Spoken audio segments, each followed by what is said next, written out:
हाँ, नमस्ते जी, कैसे हैं आप? पवित्र वचन यूट्यूब चैनल में आपका हार्दिक स्वागत है। मैं हूँ कात्यायनी। दोस्तों, ओम नमो भगवते वासुदेवाय नमः मंत्र पितृ आत्मा की शांति के लिए सर्वोत्तम बताया गया है।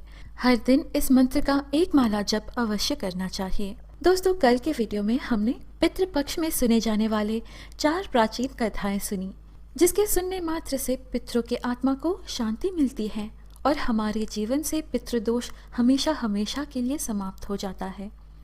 भगवत गीता के पाठ से भी पितृदोष से मुक्ति पाई जा सकती है। आज के इस वीडियो में भगवत गीता का 7वां अध्याय सुनेंगे। गीता का 7वां अध्याय पितृ मुक्ति और मोक्ष से जुड़ा है। श्राद्ध पक्ष में गीता के 7वें अध्याय का पाठ किया जाता है।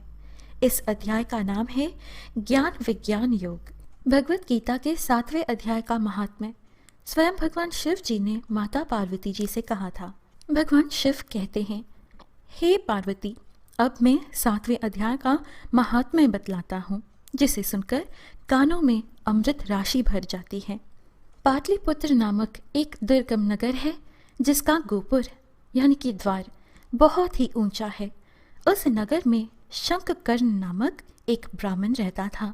उसने वैश्य वृत्ति का आश्रय लेकर बहुत धन कमाया, किंतु ना तो कभी पितरों का तर्पण किया और ना देवताओं का पूजन ही। वह धनोपार्जन में तत्पर होकर राजाओं को ही भोज दिया करता था। एक समय की बात है, उस ब्राह्मण ने अपना चौथा विवाह करने के लिए पुत्रों और बंधुओं के साथ यात्रा की।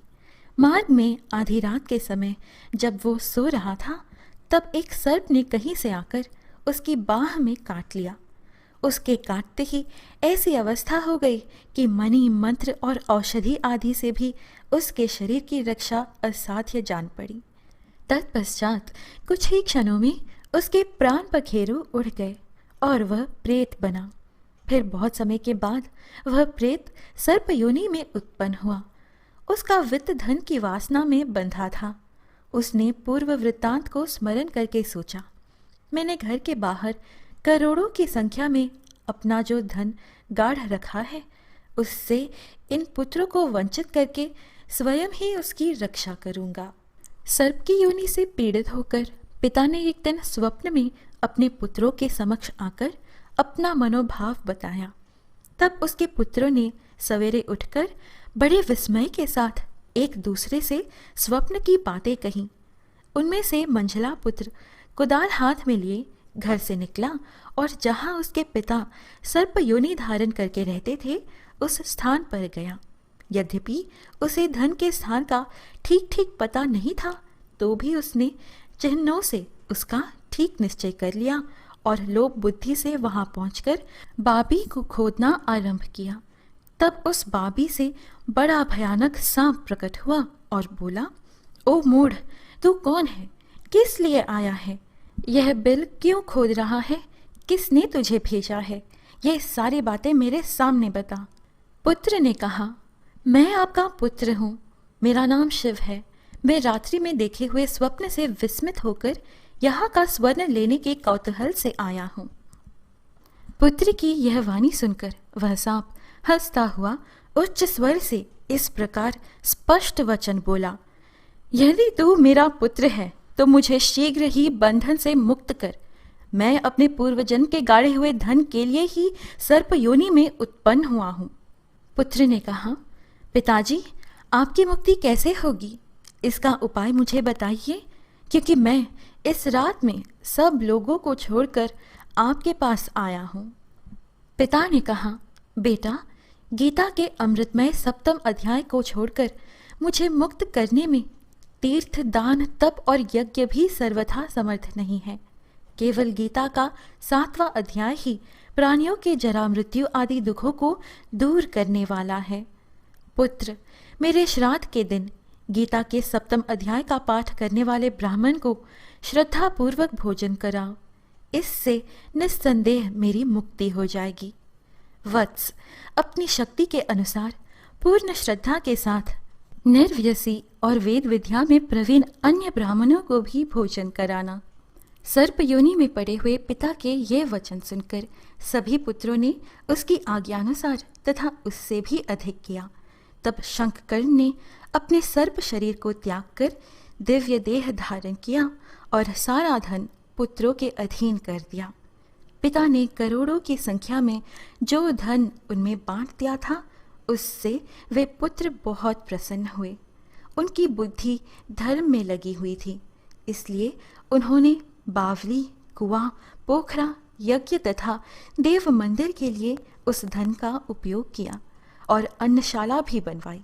तत्पश्चात 7वें अध्याय का सदा जप करते हुए उन्होंने मोक्ष प्राप्त किया। हे पार्वती, यह तुम्हें 7वें अध्याय का महात्म्य बतलाया, जिसके श्रवण मात्र से मानव सब पातकों से मुक्त हो जाता है।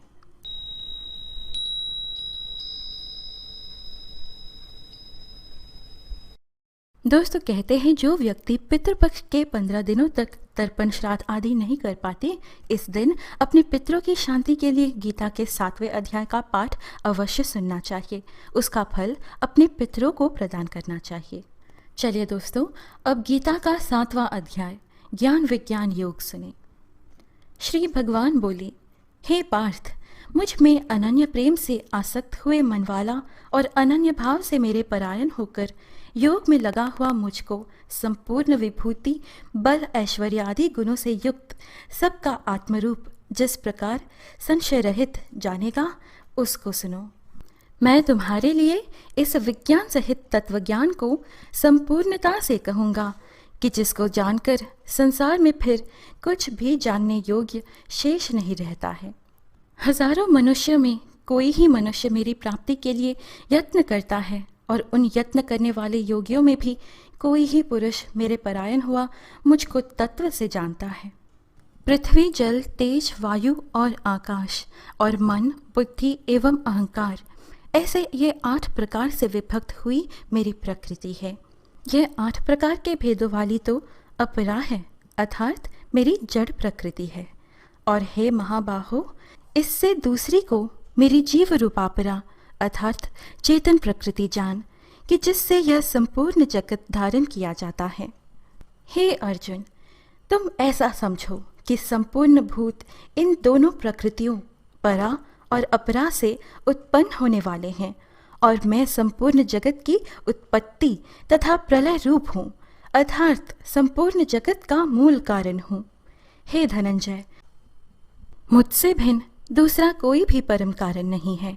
यह संपूर्ण सूत्र में मणियों के सदृश मुझ में गूंथा हुआ है। हे अर्जुन, जल में मैं रस हूँ, चंद्रमा और सूर्य में मैं प्रकाश हूँ, संपूर्ण वेदों में प्रणव यानी ओमकार मैं हूँ, आकाश में शब्द और पुरुषों में पुरुषत्व मैं हूँ, पृथ्वी में पवित्र गंध और अग्नि में मैं तेज हूँ, संपूर्ण भूतों में मैं जीवन हूँ, अर्थात जिससे वे जीते हैं वह तत्व मैं हूँ, तथा तपस्वियों में तप मैं ही हूँ। हे अर्जुन, तू संपूर्ण भूतों का सनातन बीज यानी कारण मुझे ही जान। मैं बुद्धिमानों की बुद्धि और तेजस्वियों का तेज हूँ। हे भरत श्रेष्ठ, आसक्ति और कामनाओं से रहित बलवानों का बल अर्थात सामर्थ्य मैं हूँ और सब भूतों में धर्म के अनुकूल अर्थात शास्त्र के अनुकूल काम मैं हूँ। और जो भी सत्व गुण से उत्पन्न होने वाले भाव हैं और जो रजोगुण से तथा तमोगुण से उत्पन्न होने वाले भाव हैं, उन सब को तो मेरे से ही होने वाले हैं ऐसा जान, परंतु वास्तव में उनमें मैं और वे मुझ में नहीं हैं। गुणों के कार्य रूप यानी कि सात्विक, राजसिक और तामसिक, इन तीनों प्रकार के भावों से यह सारा संसार मोहित हो रहा है। इसलिए इन तीनों गुणों से परे मुझ अविनाशी को वह तत्व से नहीं जानता। यह अलौकिक अर्थात अति अद्भुत त्रिगुणमयी मेरी माया बड़ी दस्तूर है, परंतु जो पुरुष केवल मुझको ही निरंतर भजते हैं वे इस माया को उल्लंघन कर जाते हैं अर्थात संसार से तर जाते हैं। माया के द्वारा हरे हुए ज्ञान वाले और आसुरी स्वभाव को धारण किए हुए तथा मनुष्यों में नीच और दूषित कर्म करने वाले मूढ़ लोग मुझे नहीं भजते हैं। हे भरतवंशियों में श्रेष्ठ अर्जुन, उत्तम कर्म वाले, अर्थार्थी, आर्त, जिज्ञासु और ज्ञानी, ऐसे 4 प्रकार के भक्तजन मुझे भजते हैं। उनमें भी नित्य मुझ में एक ही भाव से स्थित हुआ अनन्य प्रेम भक्ति वाला ज्ञानी भक्त अति उत्तम है, क्योंकि मुझे तत्व से जानने वाले ज्ञानी को मैं अत्यंत प्रिय हूँ और वह ज्ञानी मुझे अत्यंत प्रिय है। ये सभी उदार है, अर्थात श्रद्धा सहित मेरे भजन के लिए समय लगाने वाले होने से उत्तम है, परंतु ज्ञानी तो साक्षात मेरा स्वरूप ही है, ऐसा मेरा मत है, क्योंकि वह मतगत मन बुद्धि वाला ज्ञानी भक्त अति उत्तम गति स्वरूप मुझ में ही अच्छी प्रकार स्थित है। बहुत जन्मों के अंत के जन्म में तत्व ज्ञान को प्राप्त हुआ ज्ञानी सब कुछ वासुदेव ही है, इस प्रकार मुझे भजता है। वह महात्मा अति दुर्लभ है। उन भोगों की कामना द्वारा जिनका ज्ञान हरा जा चुका है, वे लोग अपने स्वभाव से प्रेरित होकर उस नियम को धारण करके अन्य देवताओं को भजते हैं, अर्थात पूजते हैं। जो सकाम भक्त जिस देवता के स्वरूप को श्रद्धा से पूजना चाहता है, उस भक्त की श्रद्धा को मैं उसी देवता के प्रति स्थिर करता हूँ। वह पुरुष उस श्रद्धा से युक्त होकर उस देवता का पूजन करता है और उस देवता से मेरे ही द्वारा विधान किए हुए उन इच्छित भोगों को निस्संदेह प्राप्त करता है। परंतु उन अल्प बुद्धि वालों का वह फल नाशवान है तथा वे देवताओं को पूजने वाले देवताओं को प्राप्त होते हैं और मेरे भक्त चाहे जैसे ही भजे अंत में मुझे ही प्राप्त होते हैं।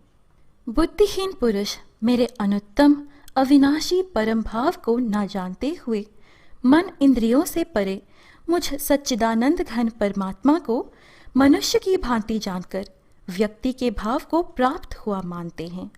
अपनी योग माया से छिपा हुआ मैं सबके प्रत्यक्ष नहीं होता, इसलिए यह अज्ञानी जन समुदाय मुझ जन्म रहित अविनाशी परमात्मा को तत्व से नहीं जानता, अर्थात मुझको जन्मने मरने वाला समझता है।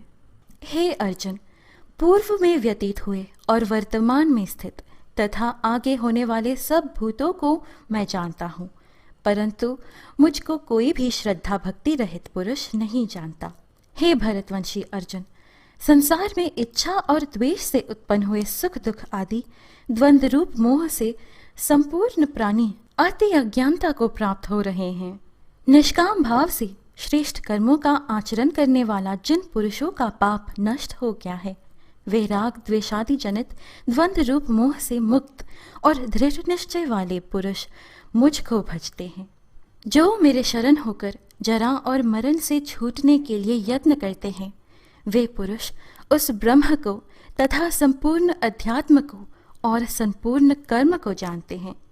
जो पुरुष अधिभूत और अधिदेव के सहित तथा अधियज्ञ के सहित यानी कि सबका आत्मरूप मुझे अंतकाल में भी जानते हैं, वे युक्त चित्त वाले पुरुष मुझको ही जानते हैं, अर्थात मुझको ही प्राप्त होते हैं। इस प्रकार उपनिषद, ब्रह्मा विद्या तथा योग शास्त्र स्वरूप श्रीमद् भगवत गीता में श्री कृष्ण तथा अर्जुन के संवाद में ज्ञान वियोग नामक 7वां अध्याय संपूर्ण।